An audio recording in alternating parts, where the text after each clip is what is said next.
สบายดีพ่อแม่พี่น้องมื้อนี้สังตะเพิ่นได้งานอีกแล้วเพิ่นได้งานปลูกกระเบื้องเด้อ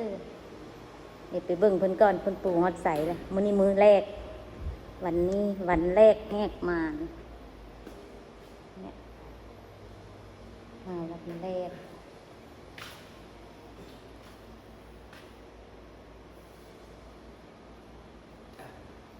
ทักทายสบายดีพี่น้องสุขูสุขคนสวัสดีพี่น้องทั้งฝั่งไทยและสบายดีพี่น้องทั้งฝั่งลาวครับวันนี้ก็มาอยู่กับบาวตะชาแนลอีกคือเก่าพี่น้อง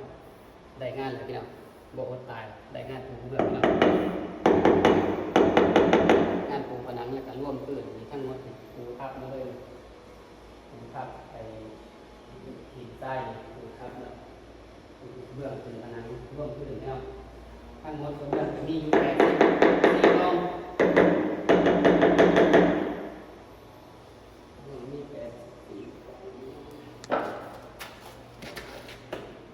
ปลูกฝุ่นกาวบ่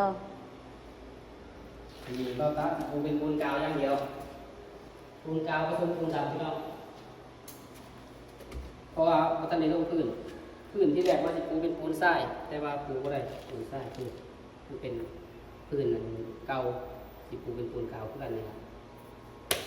มื้อนี้ก็สิมาปูแถวแรกของผนังก่อน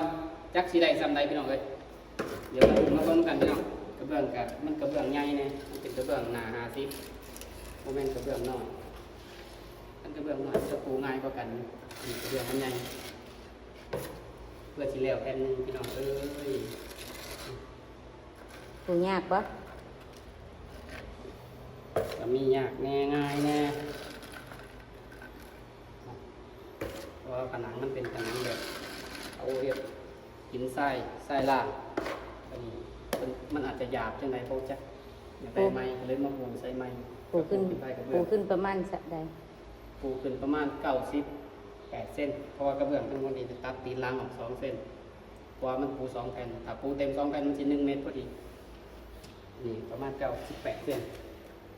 อ่ะมาลุ้นมาเบิ่งกันพี่น้องงานเป็นเราตัดที่ได้เงินจักบาทแล้วก็สิใส่เวลาถึงจักมื้อแต่สำหรับมื้อนี้ก็ย่านได้แต่ซ้ำนี่ปูกะเมื่อปูอยู่นี่เลยนี่เมื่อปูอยู่นี่ก็สิกลับบ้านพี่น้องมื้อนี้เมื่อปูสิกลับบ่ได้เอาของมากิน มื้อนี้มาเบิ่งงานครั้งแรกมาหาแนวหาอย่างไรพี่น้องเอ้ยปูฮอดพีเลยแหละเนี่ยปูทั่วเบิดเลยแถวนี้ปูเบิดบ่แน่อาจจะปูรอบๆพุ่นที่มองเห็นอาจจะปูเบิดพี่น้องบ่เกี่ยวกับพื้นปูผนังเพิ่นว่าพูดจนฮอดข้างนอกเลยแหละไปเบิ่งนำกันนะบ่ตาเพิ่นสิใช้เวลาจักมื้อนี้บ่ได้เตรียมข้าวมากเลยว่ามาดูงานก็เลยเฮ็ดปูต่อเลยจะได้บ่ายโมงนั่นนี่ก็ได้พอนะปะสบายดีพ่อแม่พี่น้องมาเป็นสันตะชาแนลเป็นมือที่2เก็บเศษตามขอบเสาแล้วเรียบร้อยพี่น้องก็จะเป็นขับไปปูในมุมพวกนี้2 มื้อนี่เป็นงานเป็นมือวัดที่2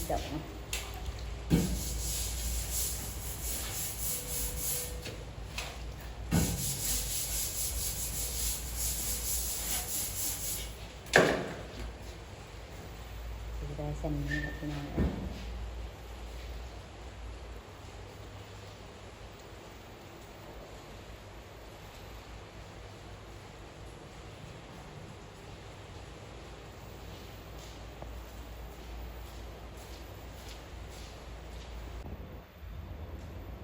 มาครับพี่น้องมาอัปเดตงานครับ6 วันผ่านไปครับพี่น้องนี่อันใดล่ะพี่น้องสายหรือว่าเร็วบ่ตาบ่ซ่าได้นี่6 วันผ่านไป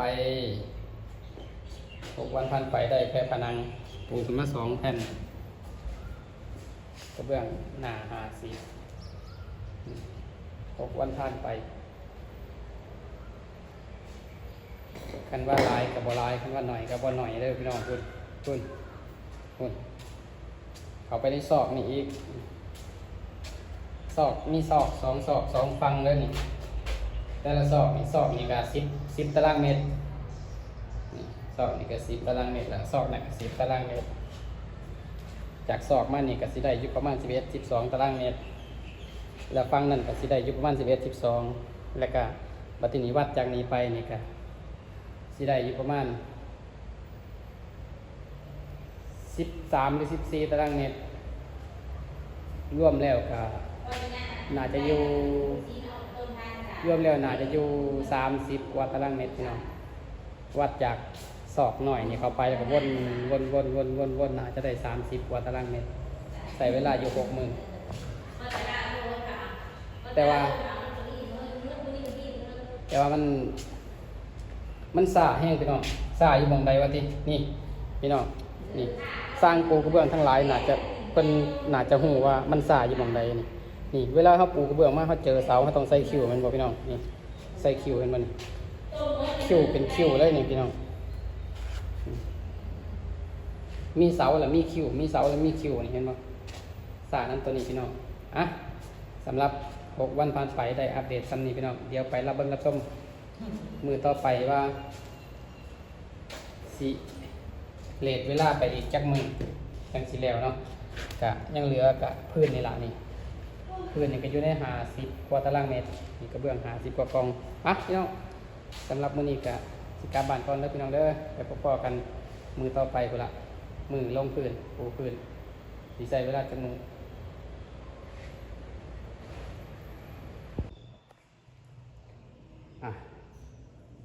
มาสรุปกันพี่น้องบาทนี้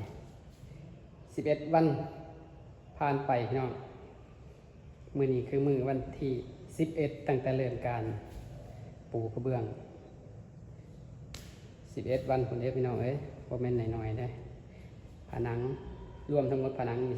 37ตารางเมตรพื้น48ตารางเมตรพี่น้องรวมแล้ว11มื้อ11วันนะครับทั้งหมด11วันได้เงินเท่าไหร่นั้นยังไม่รู้นะครับยังไม่ได้รวบรวมรู้แค่ว่าตารางเมตรก่อนตอนนี้แม่บ้านกำลังยาล่องนะครับคือวันนี้เป็นวันปิดงานมื้อนี้ก็เป็นมื้อปิดงานแล้วครับน้องก็ต้องยาล่องยาแนวแล้วก็เช็ดพื้นให้เรียบร้อยก่อนกลับบ้านเป็นยังไงเมื่อยวะ11มื้อผ่านไปเมื่อยกระสูแล้วเว้ยมีงานต่ออีกพี่น้องเลยเมื่อจากงานนี้ก็ไปพบพ่อกันอีกงานหนึ่งงานนั้นจักสิมันเจอกระเบื้องแบบใดยังบ่ฮู้เลยกระเบื้อง40หรือกระเบื้อง60แต่ตัวนี้เป็นกระเบื้อง50กระเบื้อง50นี่ก็จุกคือกันพี่น้องเบ้าตานี่รับเต็มเลยพี่น้องนี่ความหนักแบกทรายแบกปูนจุกเลยล่ะเดี๋ยวก็ไปในซอยส่วนผนังยาลองเรียบร้อยเหลือแต่พื้นอีกประมาณครึ่งชั่วโมงกับสิกาบ้านพี่น้องกับสิปิดจ็อบตัวนี้ปิดจ็อบกับสรุปเงินมืออื่นจังสิคิดเงินตอนจักสิเป็นตอนเช้าหรือตอนสายจะของงานเป็นสิคิดเงินในตอนใดพี่น้องเดี๋ยวมาลุ้นกันนะพี่น้องเด้อว่างานตัวนี้บอตาสิได้เงินจากพันจากหมื่นมาลุ้นนำกันพี่น้องนี่ส่วนงานก็อลังการอยู่เลยพี่น้องเอ้ยโอ้ขึ้นไปที่แรกบอตามานี่ผนังนี่เป็นดำๆเด้เป็นทรายล่างบอกเกิดว่ามันสิมางามขนาดนี้พี่น้องมันเป็นซอกเข้าไปเลย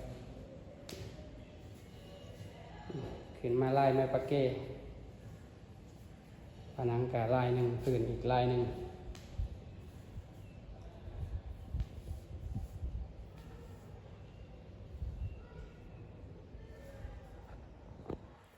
นั่งหาในบ้านอย่าล่องเล่นน้อยอย่าล่องแล้วสิเมื่อเลยแล้วก็ก่อนสิเมื่อก็ตาก็ต้องหายาหลอกเบิ่งความเป็นหลอดของตาของมันบกพร่องอะไรมีอะไรดี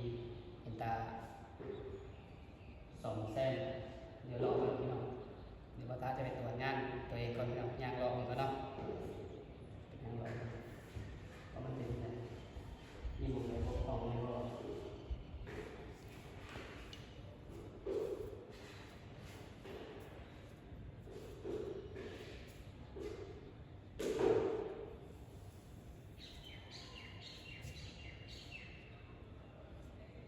ร่างกายนี่พี่น้องปาดโวกปาดโค้งปาดเว้าโอ้ยมื้อนี้เบาตานั่งปาดเบิดมือมื้อนี้พี่น้องเฮ็ดโค้งตัวหนานี่โค้งใส่คิวตัวทั้งหน้านี่เบิ่งโค้งขึ้นบันไดโค้งมายังรับคิวตัวนี้อีกเด้อรับคิวตัวนี้คิวผนังนี่ปูไว้แต่ก่อนแล้วเนาะเอาตัวนี้คิวตัวนี้มาโค้งรับคิวนี่เบิ่งพี่น้องความละเอียดเนาะเบิ่งตรวจเช็คงานความละเอียดของเจ้าของ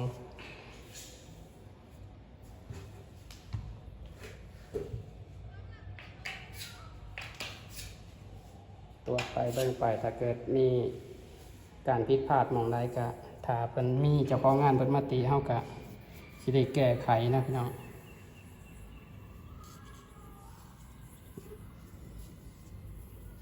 การยาล่องยาแนวของแม่บ้านเพิ่นนี่ก็สุดยอดเพียรนี่พี่น้องเต็มเมียเลยนี่เต็มอ่อนๆเลยนี่บ่มีบกพร่องเลย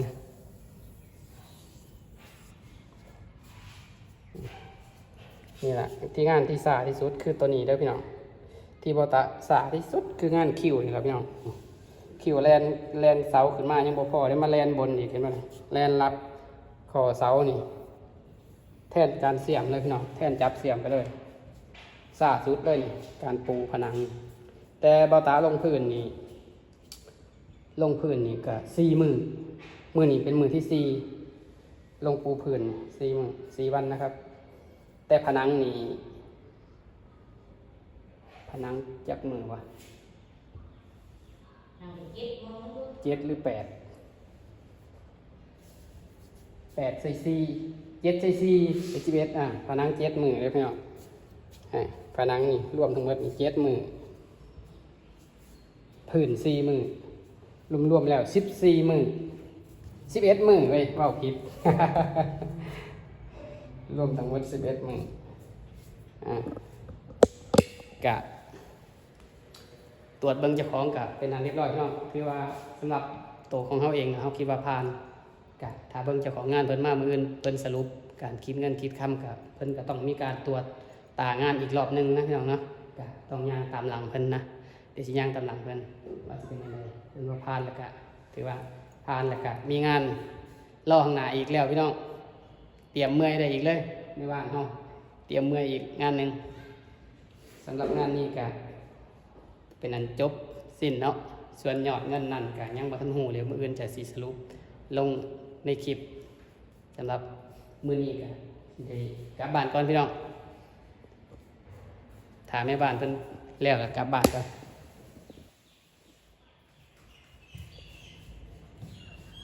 เร็วๆหิวข้าวซอกซอยแต่ละซอกแต่ละมุมพี่น้องแหลมจะรอดจัดแลดเป็นผนังเก่ามันจะเป็นยังสิพี่น้องผนังเก่าจะเป็นอะไรใส่ล่างหินขัดนะพี่น้องนะหินขัดผนังเก่ามาปูเบื้องใส่เพราะว่าห้องนี้เป็นห้องเป็นถ่ายรูปถ่ายวิดีโอเนาะมันเข้ากับฉากหลังมันดำลูกภาพมันก็บ่งามบัดทีนี้เข้ากับฉากหลังตัวนี้เบิ่งเอาพี่น้องคักปานยัง